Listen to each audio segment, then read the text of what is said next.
Welcome back. I'm Tal Heinrich. And I'm Derek Dennis. The U.S. Secretary of State's calling out North Korea for violating UN sanctions. Mike Pompeo and UN Ambassador Nikki Haley showing an united front, accusing North Korea of smuggling in more oil than allowed with the help of China and Russia. And it's taking its toll on the U.S. efforts to get North Korea to end its nuclear weapons program. Members of the UN Security Council, and by extension all UN member states, have unanimously agreed to fully enforce sanctions on North Korea, and we expect them to continue to honor those commitments. When sanctions are not enforced, the prospects for the successful denuclearization of North Korea are diminished. Right now, North Korea is illegally smuggling petroleum products into the country at a level that far exceeds the quotas established by the United Nations.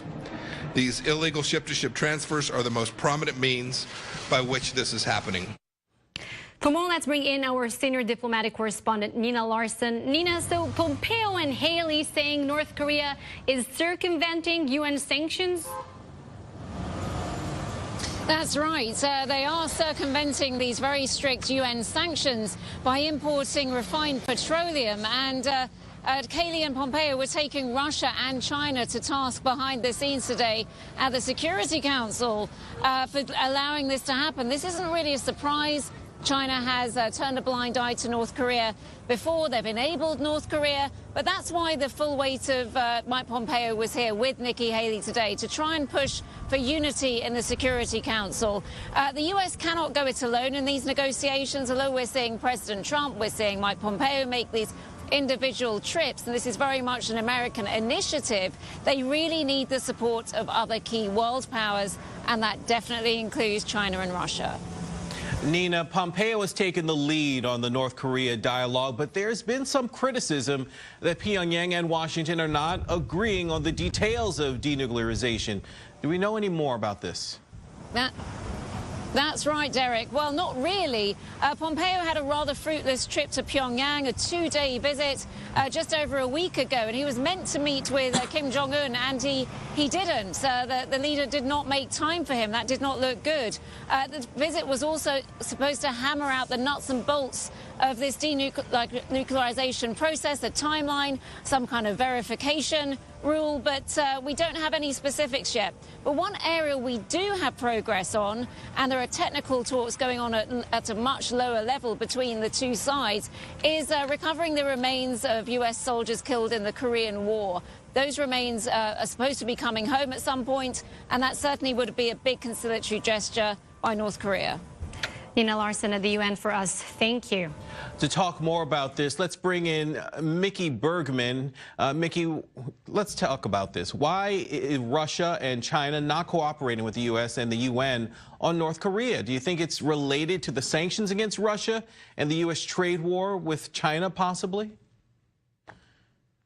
I don't believe so. I think that we had trouble, the U.S. had trouble in enforcing those multinational sanctions on North Korea before. In the lead-up during the high period of escalation before the summit, and then in the lead-up to the summit, one of the things that was very clear is the American attempt to apply what the White House calls as maximum pressure.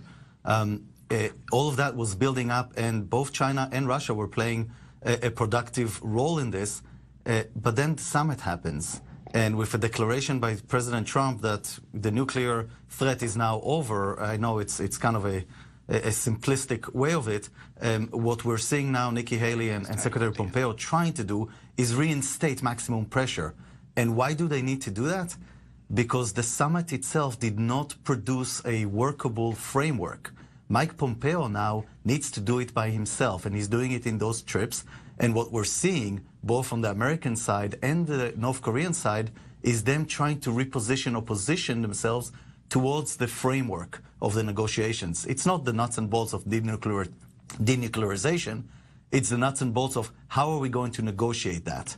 And to that, the U.S. wants to reapply and reinstate maximum pressure, and the North Koreans are doing their little gestures of, for example, as you mentioned, the leader not meeting with Mike Pompeo in the last trip.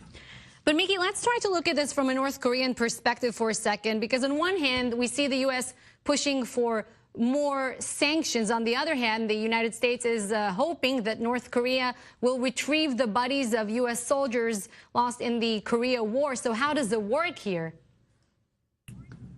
So we have several things that I think that Secretary Pompeo is trying to balance. Number one, he wants to reinstate maximum pressure to make sure to help the negotiations and the positioning.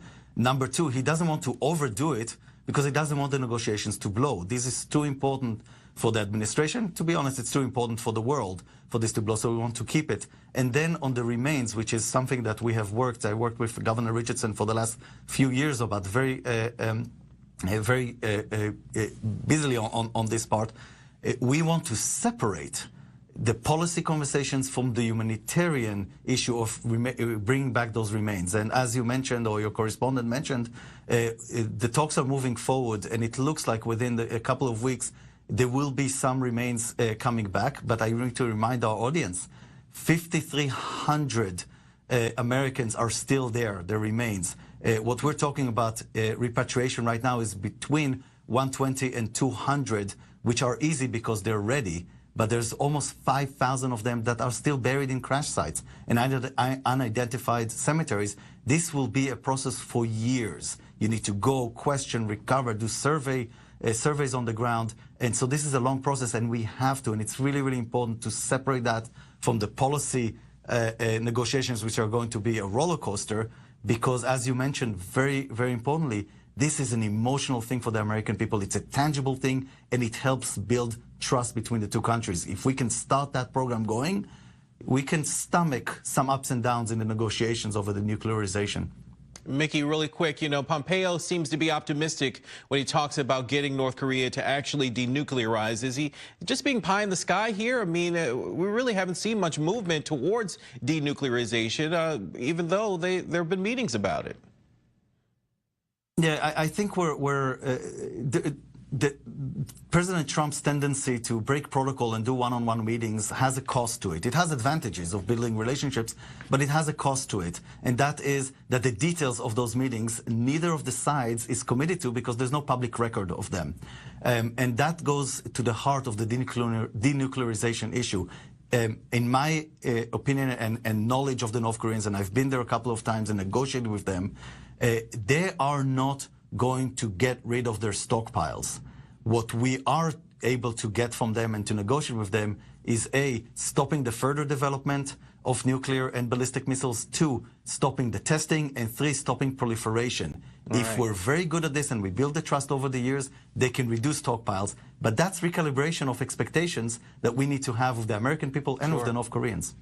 All right, Mickey Bergman, Vice President and Executive Director of the Richardson Global Engagement Center. Thanks for joining us here on I-24 News. Well, word out today of Washington about secret tapes made of President Trump by his former lawyer, Michael Cohen. On the recordings, the two men reportedly discuss a possible payment to a former Playboy model 2 months before the 2016 election. Correspondent Janae Norman has details. Sources confirm President Trump's former lawyer and fixer, Michael Cohen, recorded a conversation with then-candidate Donald Trump about payments to a former Playboy playmate. Attorney Michael Avenatti on CNN. And I will tell you for a fact, there's more than one. There's multiple recordings, and all of them should be released. The former Playboy model, Karen McDougal, says she had a 9-month affair with Trump shortly after his son Barron was born. Were you in love with him? I was, yeah. In an ongoing lawsuit, McDougal alleges she was tricked into signing an agreement to sell her story for $150,000 to the National Enquirer, the tabloid magazine published by American Media, Inc., which is owned by a close friend of the president's. But the Enquirer never published the story. There are accusations it was a tactic known as catch and kill, and it's raised questions of whether the $150,000 was paid as hush money days before the election, similar to the $130,000 Cohen admitted to paying to porn star Stormy Daniels. Why did Michael Cohen make it if there was no truth or allegation? You have to ask Michael Cohen. Michael's my attorney. Sources tell ABC News FBI agents discovered the recording during raids at Cohen's home, office, and hotel in April. And they say the recording captures a conversation about a plan devised by Cohen to pay about $150,000 to AMI and attempt to purchase the rights of McDougal's story. That was correspondent Janae Norman reporting. And coming up here on Crossroads, Israel's intelligence agency credited with stopping a potentially deadly terrorist attack. We'll tell you who was the intended target and who was behind the plot. Plus, the controversy over a potential change in gun laws in Israel. It could put thousands more guns in people's hands. More ahead.